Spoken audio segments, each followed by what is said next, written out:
Did I mention that Benko Gambit was one of my favorite openings and I use it a lot? Here I'm going to show you one of my games and my opponent close to 2000 elo. We played online. 3+1 was the time control and he started with move d4. I replied knight f6, c4, c5 as you know, d5 and now the Benko Gambit b5. He captures there, I played a6, the usual move, and now another common subline with black pieces is b6. The idea again is to keep close the queen side and after that try to create an attack in the king side. I managed to create a similar attack with white pieces, and in the lessons that I'm going to create you can see this amazing attack. But now let's focus on the black side. I played this move d6, he replied knight to c3, knight b to d7. Of course this pawn is doomed and we're going to capture that pawn in any case.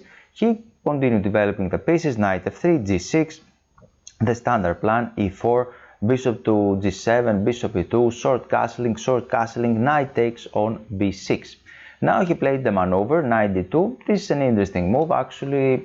He might go here on c4 at some moment, and after that he would like to attack in the center like this. Maybe this is his idea, but it's a little slow. And in my previous video with Gary, do you remember what Gary played? How to undermine the enemy center? Of course, we can do the same, and the best move, one of the best moves here is e6. Try to do something against e4, d5 pawn. You can see a lot of black pieces are attacking that pawn. He played knight to c4, I capture on d5, he captures there, I recapture with the queen.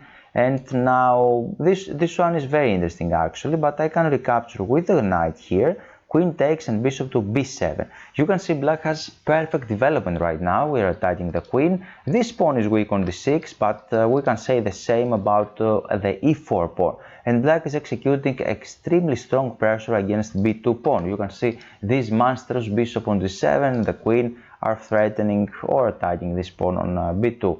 And maybe he can play something like that, rook e1 to continue pressing white here, pressing that pawn. It's not necessary to capture right now on b2, and after this move we can play rook here, rook a d8, rook d1 for example, queen b4.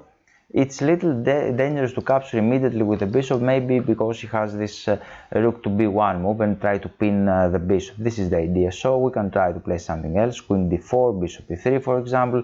And now after queen b4 we're attacking that pawn 3 times, right? We have the bishop, the queen and rook, and he is defending that pawn only twice. Maybe something like that. He cannot play rook e1 because we can capture that rook. So he can play something like this, and now black is a pawn up and the position is clearly better. This could happen during the game, actually didn't happen. He captured with the pawn here, but you can see now we don't have any weakness on d6. Maybe this pawn on d5 is weak because we can continue attacking that pawn, and already I'm better, right? We are on move 14 and you can see how to play against 2000 elo players and how to press them.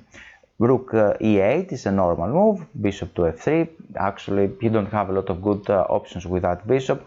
Try to protect that pawn passively, but this bishop on f3 is not very active. Bishop f5, rook e1, I capture, he recapture, rook e8. You can see we have better development, queen d1, and now we have a diagram position here. What you're going to play? You can pause the video and try to think. It's not so easy to find the move. And during the game I played knight e4. It's actually good, but if you spot the tactic, congratulations, you managed to play better than me because the tactic is this one, bishop to c2. This is an amazing move because if you just capture the bishop, now we can deliver a checkmate on the back rank.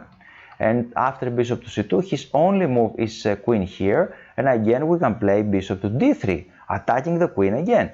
Queen has to go on d1 and now c4, and as you can see we have a powerful looking bishop here. The queen is active, we can activate the knight after that, and here white is facing problems. For example, he can play something like this, knight d7, the knight starts maneuvering here, or knight to e5, he can go back, bishop d4. You can see black's position is amazing, right? We're executing amazing pressure against the king side.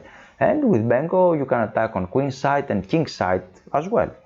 And black is clearly better. Queen d2, for example, and now we have another tactic actually. You can pause the video again and try to think. And yes, this is the right move. Bishop takes f2, amazing move. Queen has to capture and the queen is pinned, so we have this intermediate second e1. And now queen cannot recapture, he has to put the bishop on f1, then we can capture the bishop and queen and everything. So black is winning. Actually, I didn't find this during the game. It was a blitz game, as I mentioned. I didn't have a lot of time to think very carefully about the tactics, and I played the normal move, knight to e4. He captures there, bishop takes, rook takes, and you can see this pawn is almost doomed, because we are threatening moves like rook to d4, and maybe we can increase the pressure against that pawn. And similarly, he didn't manage to develop his pieces, right? And now we are threatening to capture on b2 as well, because after after rook b1, we have this unpinning move, rook b4. I hope you can follow me and you can understand everything, right? Rook b1, and we can unpin it with rook to b4. In any case, we have rook b1 immediately. And in order to see this and in order to develop your skills, you can follow my training program. I have a visualization program from beginners actually, and it's very important. Almost no one is doing that when he starts learning things, because you would like to learn more advanced things. But visualization, to see clearly the chessboard on your head and visualize the move ahead, is extremely important. And my students who perform this program and do this, he can calculate it very well.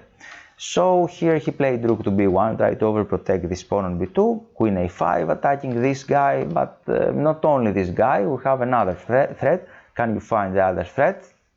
And yes, the other threat is rook e1, doubling attack the king and queen, and actually it could be a checkmate. So for that reason he played the queen bishop to d2, queen takes a2, queen c2, try to develop the pieces, and now we have queen takes d5, h3, finally try to develop to create a flying square, but rook e2 is killing, because we pinned that bishop, we forced him to play rook d1, and now bishop d4. This monstrous bishop joined the attack with deadly effects, as you can see, because here we have this threat against f2, and actually he resigned here after 25 moves. And if you like to win games like this, then Benko Gambit is for you. It worked for me, so you can see how to use it. Thank you very much, good luck with your games, good luck with black pieces, and see you soon.